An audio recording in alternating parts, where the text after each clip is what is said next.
بسم الله الرحمن الرحيم الحمد لله رب العالمين والصلاة والسلام على رسول الله صلى الله عليه وسلم ودي التكبرات تملكاتቻች ዛሬም ከታሪክ ማህደር ስናገላብጥ ካገኘነው አስተማሪ ታሪኮች መካከል ለእናንተ ሆነልን ቀርበናል። አንድ ወጣት ለአቅመ አዳም የደረሰ በስራ ራሱን የቻለ ግለሰብ ነበር። ይህ ግለሰብ እንደማንኛውም ወጣት ጥሩ ገቢና ጥሩ ተክለ ሰውነት የነበረው ጎበዝ የሚባል ወጣት ነበር። ታዲያ ያንድን ሷሊህ የሆነን ሰውዬ ልጅ ለማግባት ጥያቄ ያቀርባል።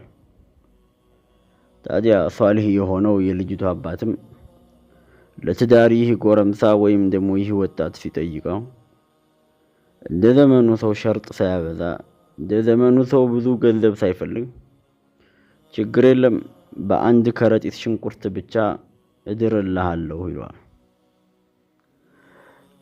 አባትየውም ልጁን በአንድ ሽንኩርት ከረጢት ብቻ ለዚህ ለጥሩ ወጣት ልጅ ይድርለታል።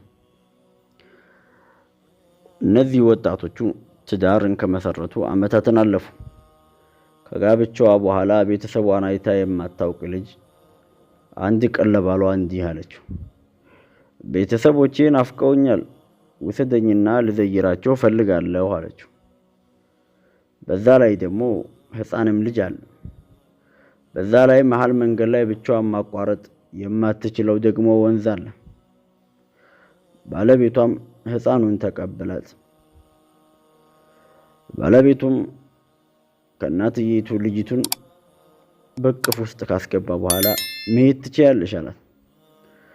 ልጅቷም ወንዙን ለማቋረጥ ስትሞክር ድንገት ተንሸራታ ስትወድቅ ባለቤቷ ራስሽ እንደገባሽ ራስሽ ውጪ፣ ዋጋሽ ከአንድ ከረጢት ሽንኩርት መች ይበልጣልና ብሏት የዛን የመህር ጉዳይ ሲያገባት የነበረውን በትንሽ ዋጋ ስላገባት እንደ መሳለቂያ አድርጎ ቆጠረባት። አላህ አትሙቺ ያላት ነፍስ ከምንም ያተርፋት የለም። ልጅቱም እንደምንም ወንዙን ተሻግራ ለዓመታት የናፈቀችውን አባቷን በእንባ ተሞልታ የሆነውን ሁሉ ትነግረዋለች። አባትም ልጅቱ ባል ጋር ሂደው ህፃንህን ውሰድ፣ ልጄን ግን አንድ ከረጢት ወርቅ ሳታመጣልኝ መልሼ እንደማልመልስልህ ወቅ ብለውት ይመለሳሉ። ይህ ደግ አባት፣ ይህ ሷሊህ አባት ብዙ ገንዘብ መጠየቅ አቅቷቸው አልነበረም። ወላኪን አላህ ሱብሓነሁ ወተዓላ የሚፈሩ ዛሂድ ሰው ስለነበሩ ነበር። ይህ ወጣት ግን ልጅቱን ለመናቅ ሰበብ አደረገው። የሷን መህር ቆጥሮ ቀናቶች ተቆጠሩ። ህፃኑም የእናቱን እንክብካቤ ይፈልጋል። ሰውየው የሚሆነው ጠፋው። ሌላ ለማግባት ሲጠይቅ ሁሉም የመጀመሪያ ሚስትህ ሷሊህ የሷሊህ ልጅ ነበረች፣ እሷን የፈታው በራስህ ችግር ነው እያሉ ይመልሱታል። አሁን እፊቱ ያለው አንድ አማራጭ ብቻ እንደሆነ ተገነዘበ።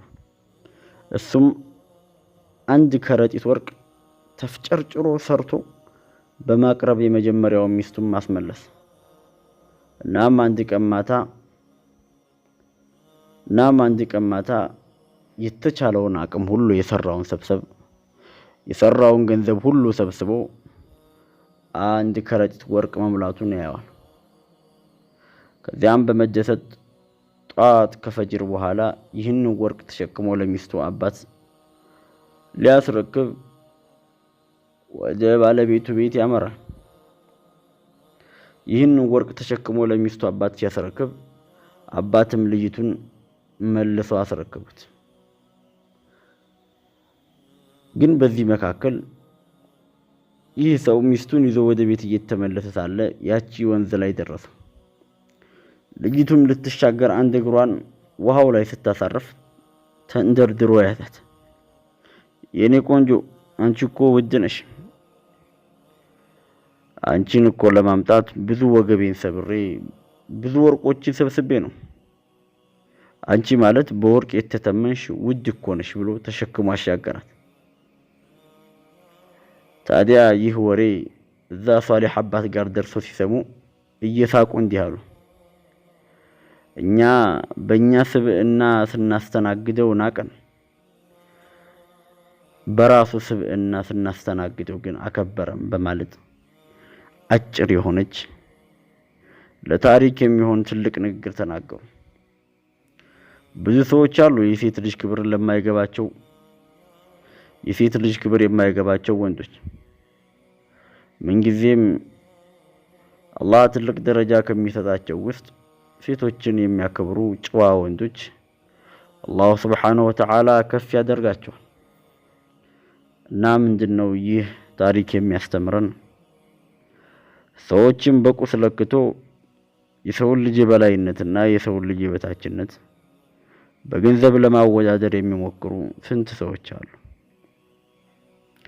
ሌላው ቢቀር እንኳን ሷሊህ ሰዎች ገንዘብ ንቀው እንኳን ሲኖሩ እኛ እነሱን ለመናቅ ሰበብ አድርገን በገንዘባቸው የተለያየ የክብር የተለያየ የስብዕና የተለያየ የባህሪ መጓደል እናሳያቸዋለን።